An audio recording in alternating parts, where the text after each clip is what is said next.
Hello students. तो आज हम 5 मिनट में देखेंगे प्रॉपर्टीज़ ऑफ चार्ज के बारे में। जो बच्चा आईटी जेई नीट के लिए या फिर 12th क्लास में या फिर ड्रॉपर है वो इस वीडियो को देख सकते हैं। यहाँ पे प्रॉपर्टीज़ ऑफ चार्ज को हम बहुत अच्छे तरीके से डिस्कस करने वाले हैं। Hello students, welcome to physics in 5 minute, जहाँ पे 5 मिनट में हम या तो कोई कंसेप्ट या क्वेश्चन या फिर एप्लीकेशन डिस्कस करते हैं जो कि मेनली हेल्पफुल होता है क्लास 11th 12th या फिर उन बच्चों के लिए जो आईटी जेई के लिए प्रिपेयर कर रहे हैं। तो चलिए प्रॉपर्टीज़ ऑफ चार्ज की शुरुआत करते हैं यहाँ से। तो टोटल चार्ज हमारे कितने टाइप्स के होते हैं, टाइप्स ऑफ चार्ज हमारे पास कितने होते हैं, तो आप सबको पता है। एक हमारा पॉजिटिव होता है, दूसरा हमारा नेगेटिव होता है। अगर कहीं पे न्यूट्रल होता है उसका मीनिंग क्या होता है, उसका मतलब ये होता है number of positive charge is equal to number of negative charge, यानी कि proton is equal to electron. तो कितने टाइप के चार्ज हमारे होते हैं, 2 टाइप के चार्ज होता है, एक पॉजिटिव दूसरा हमारा नेगेटिव होता है। सेकेंड की अगर हम बात करें, सेकेंड प्रॉपर्टी हमारा होता है कि चार्ज, देखो अगर आप पॉजिटिव चार्ज को एक दूसरे के पास में लेके आओगे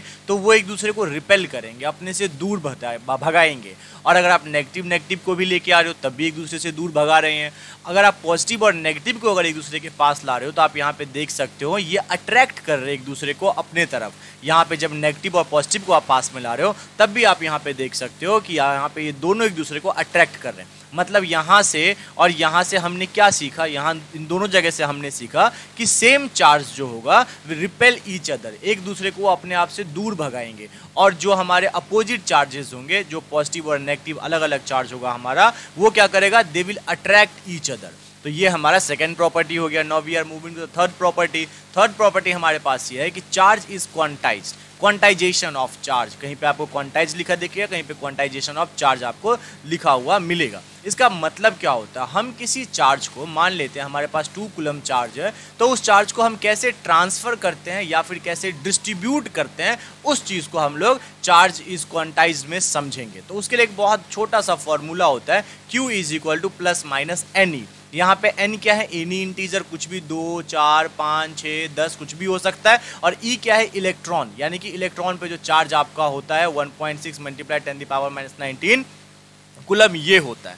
अच्छा, अब ये बताता क्या हमें, मान लेते हैं कि आपने एटम पढ़ा होगा, एटम्स के बारे में देखा होगा। क्या होता है, जो आउटर मोस्ट सेल के इलेक्ट्रॉन्स होते हैं लूजली बॉन्डेड जो होते हैं, हम केमिस्ट्री में ज़्यादा नहीं जाते हैं, बेसिक्स ही समझने की कोशिश करते हैं। वो क्या करता है, इलेक्ट्रॉन लूज करता है या फिर गेन करता है। ठीक है, लूज करता है या फिर गेन करता है, या 2 इलेक्ट्रॉन 3 इलेक्ट्रॉन 4 5 10 इस तरीके से करते हैं। क्या आपने कभी भी ऐसा देखा है कि 2.5 इलेक्ट्रॉन जो है क्या हो गया कि लूज कर दिया उसने, या फिर 3.7 इलेक्ट्रॉन उसने गेन किया? ऐसा कभी नहीं हो सकता। जैसे कि ये बॉडी अगर हमारे पास है, इसके पास 10 इलेक्ट्रॉन्स है, ठीक है, तो इसको अगर दूसरे बॉडी को देना होगा तो या तो 1 इलेक्ट्रॉन दे सकता है, 2 दे सकता है, 10 दे सकता है, 5 दे सकता है, 6 दे सकता है, लेकिन ये 3.7 इलेक्ट्रॉन्स नहीं दे सकता, 2.5 इलेक्ट्रॉन्स नहीं दे सकता, 5.2 इलेक्ट्रॉन्स नहीं, 5/2 इलेक्ट्रॉन्स नहीं दे सकता। क्यों? क्योंकि हमने लास्ट लेक्चर में देखा था इलेक्ट्रॉन वैसे ही सबसे स्मॉलेस्ट यूनिट ऑफ चार्ज होता है, दूसरा भी होता है पर हमारे लिए सबसे smallest unit of charge electron ही होता है। तो उसको और हम छोटा नहीं कर सकते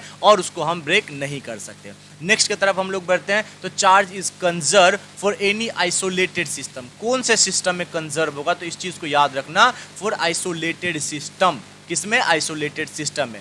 अब ये कंजर्व का मतलब क्या होता है, मतलब जो जैसा था वो वैसा ही रहेगा, कुछ बाहर नहीं आएगा, कुछ अंदर नहीं जाएगा, जैसा था वैसा ही रहेगा। सबसे पहले आइसोलेटेड सिस्टम, तो ये मैंने पहले ही बोल दिया, थोड़ा सा उल्टा बोल दिया कि आइसोलेटेड सिस्टम का मतलब ये होता है इसके अंदर जो भी चीज़ है ना वो बाहर नहीं आ सकते और बाहर से कुछ इसके अंदर नहीं जा सकता। जैसे कि हम थर्मस जानते हैं, अगर चाय हम गर्म रखते हैं उसमें तो काफ़ी लंबे टाइम तक वो हमारा क्या रहता है, गर्म ही रहता है। वो प्योर हमारा आइसोलेटेड सिस्टम नहीं है, बट एज एग्जाम्पल हम उसको ले रहे हैं। मान लेते हैं कि इसमें ये हमारा चार्ज A है, ये B है, ये C है, ये D है। इसके पास 2 कूलम है, इसके पास 4 कूलम, इसके पास 3 कूलम, इसके पास -1 कूलम। तो जब हम इनर्शियल, ये स्टार्टिंग का पॉइंट है, ये स्टार्टिंग की हम स्टडी कर रहे हैं, केस 1 है हमारा ये, तो वहाँ पे जब हम सारे चार्ज को ऐड करते हैं टोटल हमारे पास नंबर ऑफ 8 चार्जेस आते हैं। अब हमने क्या किया, इसको हमने ट्रक में क्या कर दिया, लोड कर दिया, और इसको हम दिल्ली टू राजस्थान लेके गए। तो इतना दूर जाएगा, क्या क्या इसमें होगा, मतलब ऊपर नीचे इधर उधर बहुत सारी चीज़ें होंगी, ठीक है।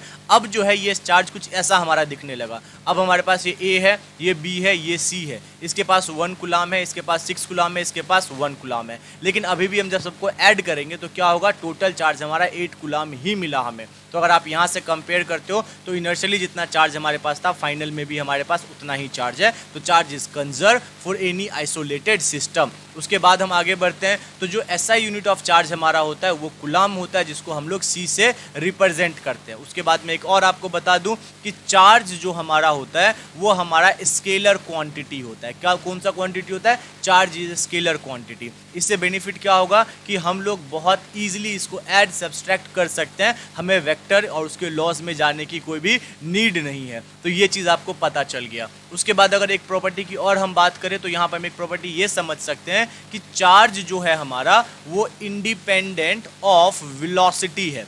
मतलब कि वेलोसिटी अगर हम इंक्रीज या डिक्रीज करते हैं, मतलब कि एक बच्चा हमने ले लिया यहाँ पे, या मैं हूँ या आप हैं, इसके हाथ में चार्ज हमने 5 कूलम रख दिया, ठीक है, और इसको 200 किलोमीटर पर आवर के स्पीड से भगा रहे हैं। तो ऐसा नहीं है कि ये चार्ज हमारा इंक्रीज हो जाएगा या डिक्रीज हो जाएगा, ऐसा कुछ भी नहीं होगा, चार्ज वैसा ही रहेगा। लेकिन मास में इसका इफेक्ट होता है। कैसे? मास फाइनल इज इक्वल टू हमारा होता है inertial mass divided by √1 - v²/c²। मास में हमें चेंज देखने को मिलता है जब हम अपनी स्पीड को बढ़ाते हैं। तो ये अकॉर्डिंग टू आइंस्टाइन इक्वेशन है। तो आई होप आपको ये लेक्चर अच्छा लगा होगा, ये आपके लिए यूजफुल रहा होगा।